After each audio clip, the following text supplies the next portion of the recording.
Early in my hobbying, on an Australian internet forum, there was a thread about someone that was making a Tzeentch army out of polystyrene cubes. Actually, the thing about polystyrene foam is when you spray it, it starts to melt. And using this idea, someone made an entire Warhammer army. So I'm not an original.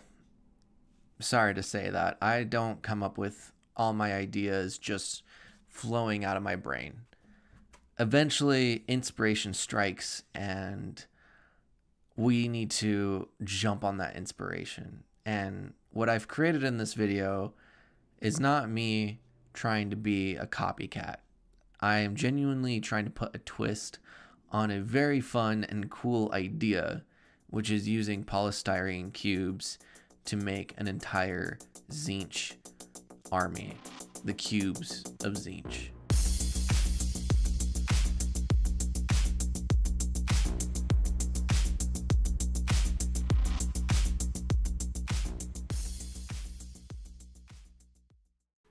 So halfway through editing this video, I realized I did not explain what blue horrors are, brimstone horrors, pink horrors, or screamers are, any of the units that we're basically building. I have not explained any of that to you guys, or what they look like what we're trying to kind of represent. And sorry, bud.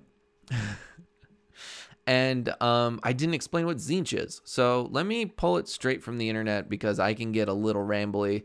And this would just be easier for you guys to kind of understand because they put it a lot better than I could.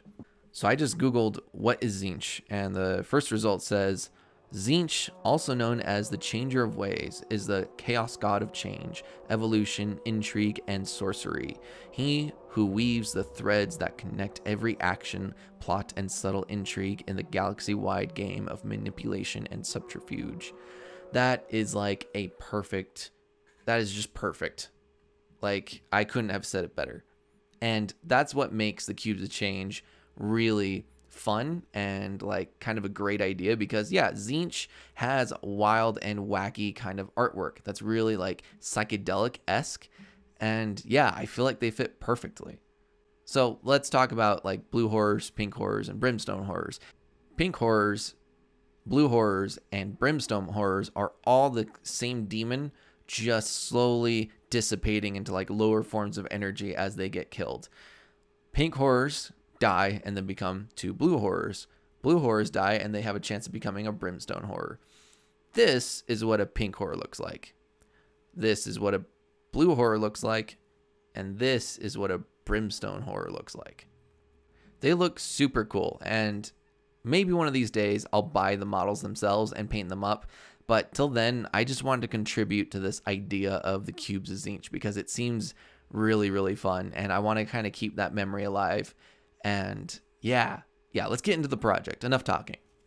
Before doing any styrofoam testing and or spray paint or anything like that, I decided I was going to print out some of these 21 creature teeth that I found on 3D Cults. They are awesome looking. I absolutely love the intense detail and the variety between each set. It'll give me some options when it comes to customizing these cubes of Tzeentch. Okay, well, as expected, some of the prints came out really, really well. And some of them only came out half, and that's really annoying. So one of them completely fell off the thing. But yeah, you know, other than, I think there was 3 fails out of all this, I think it actually came out really good. I'm actually really surprised. The details are amazing. The teeth look amazing. Like, it's kind of everything I would imagine these like teethy, like Tzeentch like screamers and or pink horrors to look like. It's pretty cool. With the teeth prints being mostly a success, I went about printing some wings.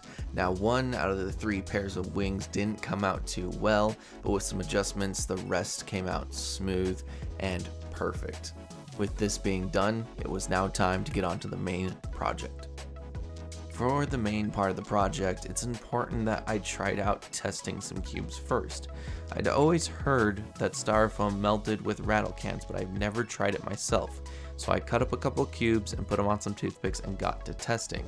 And here was the results. The first of these sprays was Krylon. I had this stuff lying around because I found it in the clearance section, and I decided, hey, a variety of brands is going to be good for this little test. As you can tell, the Krylon really melted through the styrofoam. It was really weird when I applied it because when it was set onto the cubes, there was almost no reaction until I caked it on. After doing so, as you can see, the results were pretty intense. This is what the original cubes with Tzeentch kind of looked like, but it's not exactly what we're going for this project. Rust-Oleum was up next, and this stuff was kind of preferred. Its reaction time with the styrofoam was actually really good. It reacted almost instantaneously, so I could kind of measure how much I wanted to put on. These guys, of course, are experimental pieces and are basically just as melted as the Krylon, but I felt like I had more control with the Rust-Oleum. In a project like this where I'm incorporating 3D bits, I kind of don't want to damage things as intensely as the Krylon and or as the Rust-Oleum. Now, I don't have fancy footage for the next hobby spray because I lost it, but I'll show you the cube examples regardless. These cubes were done with Vallejo's hobby spray paint. And in all honesty, I don't know if it was the nozzle or the paint mixture or both, but the cubes and the reaction times and the spray worked in tandem perfectly. I didn't ever feel scared to layer on a bunch of hobby paint because it didn't seem to sizzle through the styrofoam so intensely. On top of that, if I wanted to really damage the styrofoam, all I needed to do was concentrate the nozzle on one area and just let loose. From the great amount of control and also the color kind of giving me inspiration to go further, the hobby spray was the one to go with. Now that I figured out a control spray, it was time to move on to fitting in the eyes and teeth into these cubes. Now with the teeth, I was going to get pretty complicated with it. I was going to use green stuff to make lips and different folds to kind of hold the shape of the mouth, but then I realized I'm using green stuff on styrofoam cubes, and green stuff isn't cheap. And it also wasn't sticking well to the cubes. I didn't get footage of it, but it just wasn't worth even editing or putting up here because I only tried it for about 5 minutes and I thought, you know what, I'm just gonna try digging a hole into the cube and see what happens. And I feel like they fit pretty perfectly. By using that and some PVA glue, it filled in the gaps and it made some perfect teeth for our little horrors. I found these little plastic gem eye things on Amazon and I felt like they would be perfect for this project. Now I had two options. I could either try to fit these into the little styrofoam cubes now and prime them with the model, probably using masking tape to cover the eyes, or I could fit the eyes now and put them in later. I opted for the second option.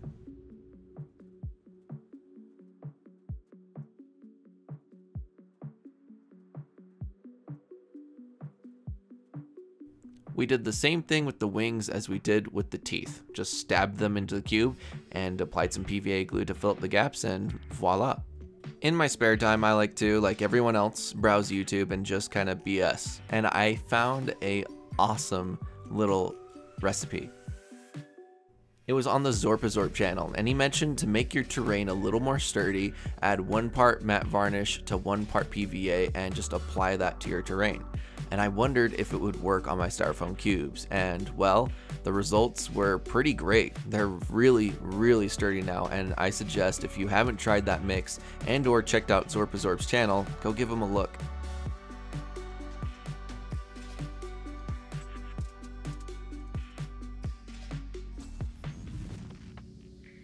Alright, after all that preparation, it's finally time to get to priming. We have a lot of cubes to get through, so let's just get to it.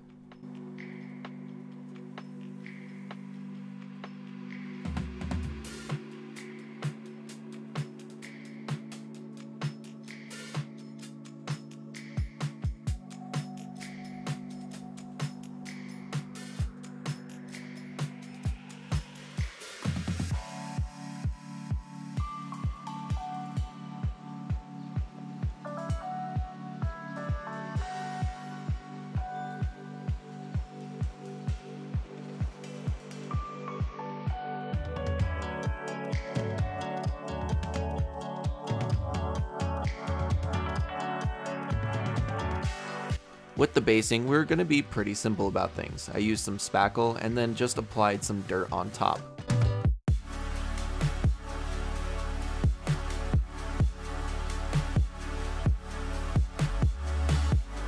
I also wanted to make these cubes kind of seem like they were coming out of some sort of occult ritual, so halfway through these bases drawing, I went through with a couple of pencils and pens and objects and scratched in some strange shapes.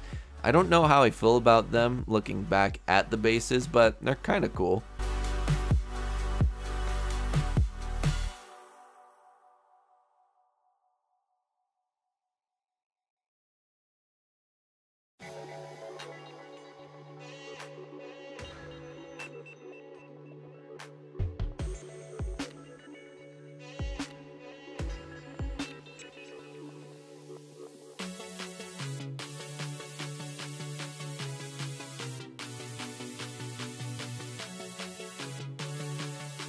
I wanted these cubes to look like they were floating, so I simply just drilled a hole into the base and then put in a paper clip.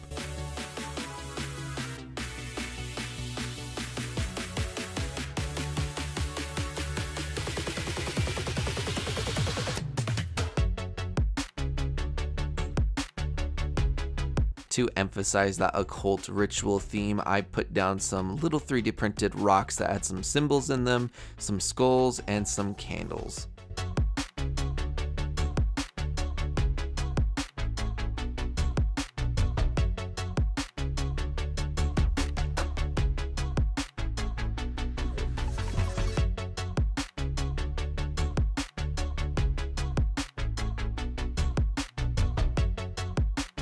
Now that all the models were based, it's time to give them a zenithal highlight. Sometimes I forget that my videos get viewed by first-timers in the community of war tabletop gaming, and some of you may not know what a zenithal highlight is. A zenithal highlight is the shading of white spray on top of a black model to give the idea of light coming from some sort of area. You can either paint over this lighting, using it as a guide to help you paint your model, or you can cheat like me and use a little bit of transparent ink and just let the model shade itself. By applying some transparent ink and or contrast paints, you can have the model already be shaded for you while just putting on a layer of color. It's very simple and very useful. As mentioned, we're using inks to color these models. I specifically used a little bit of red ink and white ink to make pink because pink horrors, well, they better be pink. On top of all the inks, we actually used a very special paint today. It's Vallejo the Shifter's Electric Colors. This stuff is like a holographic, colorful type of highlight that you can put over the top of your models, giving them a shine and kind of a sheen of reflective colors. It's really cool what they do, and I suggest if you have a very vibrant army you want to make really pop, this just adds another layer to it. The shifter colors didn't really have color on their own. They kind of exaggerated and or reflected light to give the idea of color. Most of them were pretty transparent. So in the end, I added a bit of ink here and there to the shifter paints just to kind of push things a little bit.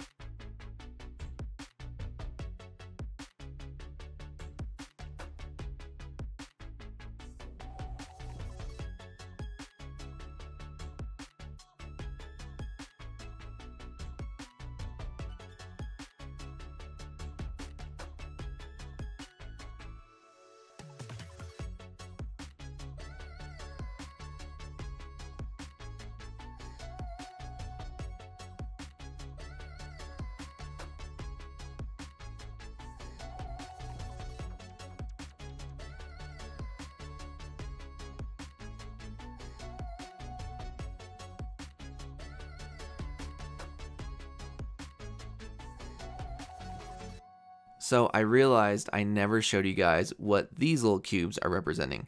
They are representing the Screamers, and the whole idea when making these was to kind of make biblically accurate angels, but also Tzeentch kind of feel, and just with the eyes and everything, I think they came out in the end very, very fun.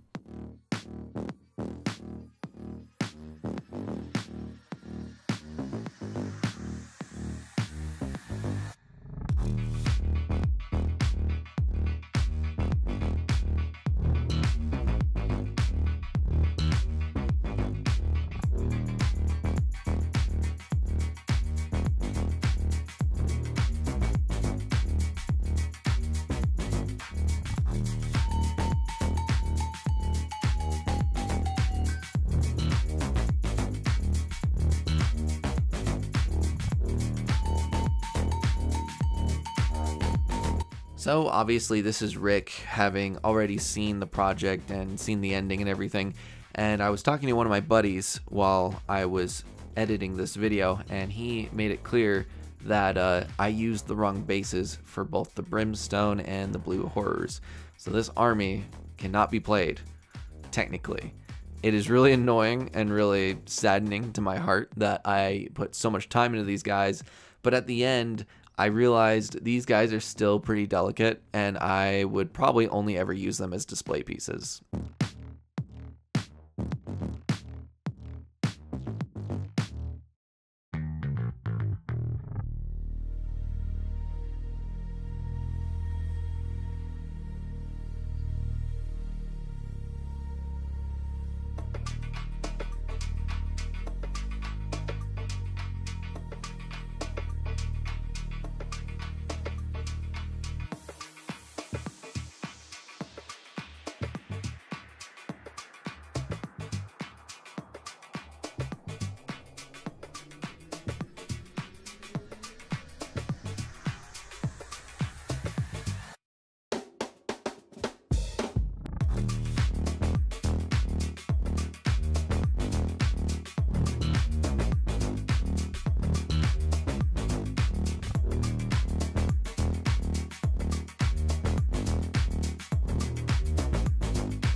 When it comes to coloring the bases, I went with just a good old black, white, and gray dry brush over all the textures. The reason for that is because these models are so bright, I was really worried about the bases competing with the models. On top of that, we were going to be doing glowing effects later with the candles, and it just seemed like a lot could clash here and ruin the whole effect of the model itself. So I went with simplicity.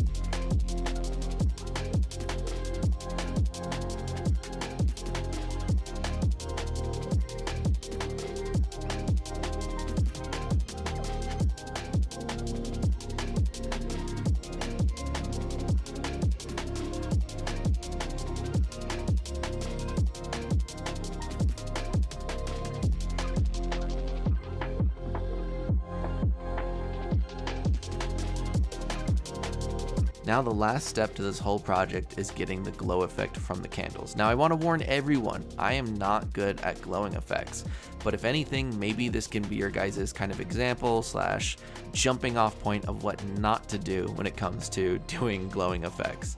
But here's my attempt, and here's how I kind of went about doing it. For the darkest color of the flame, I went with a red, blazing on an orange, and then followed over by a yellow. I wasn't too worried about blending, especially something this small, and I knew the airbrush was going to take care of the rest. That's the real cheat code I have right now.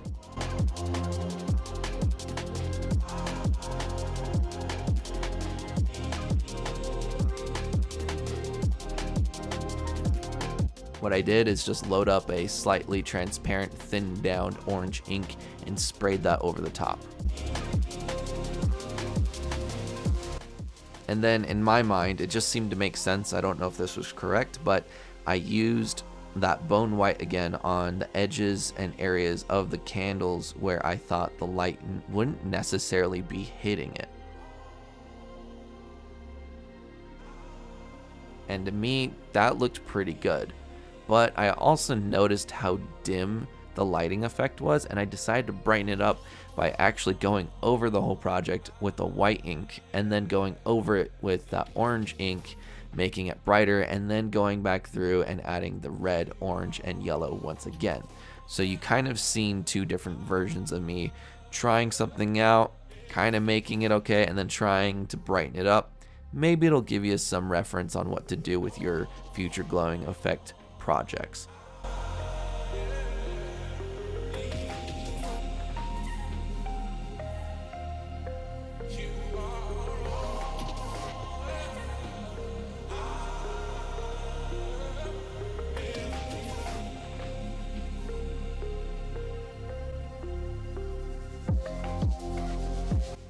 And with those final steps, I basically called it. It's time to see the results. Let's get to those glam shots.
Well, there they are, the cubes of Tzeentch. To think this is real. This is on my desk. This is a thing. Like, these are fun. These are a lot of fun. They are the most colorful army I've made thus far. And there are, of course, things I want to improve on and things I want to change up, like the glowing effect and whatnot. But regardless, they came out pretty neat. Like, this is something you won't see on the tabletop at all. I've never seen anything like it myself, and it is just a lot of fun. I feel like the jeweled, like, rhinestone eye plastic things really add like that Tzeentchian effect to it, and the teeth and the colors, like, it's all just a blast. I really like them. Now, as far as actually playing with them on the tabletop, I don't know how I feel about that, because even though we did go through some extra measures to make these durable, they still feel like they could really get damaged fairly easily. I don't know. If I do ever play with them, I need to make more, which is, it's an ordeal to make these. Like, they aren't that easy to make. It takes a lot of time, and I'm not a very patient person, ironically. And so, yeah, and this is just kind of something to say I contributed to this idea, and to keep this idea of the cubes of Tzeentch alive, and maybe to push you guys to be inspired to make your own cubes of Tzeentch army, because this has just been a blast. And if you had any similar ideas, or if this inspires you to make something, do it. Like, be creative. And that's one of the biggest things that Warhammer has allowed me to do and has taught me in this hobby, is take something, even if it's not your own original idea, and run with it and see what you can add to this community and to the flavors of creativity. I don't know. It's really been a blast. As always, guys, thank you for watching. Hit that like button, subscribe down below, and share with your friends. And as always, thank you for supporting me and Boxnot. It's been a blast so far. We're at, currently, I think of the recording of this episode, 447 subscribers, which is freaking awesome. That's like, we're just a little underneath 500. Like, that's pretty sick. That's awesome. Yeah, I don't know what else to say, but thank you for watching, and I'll see you in the next video. Bye.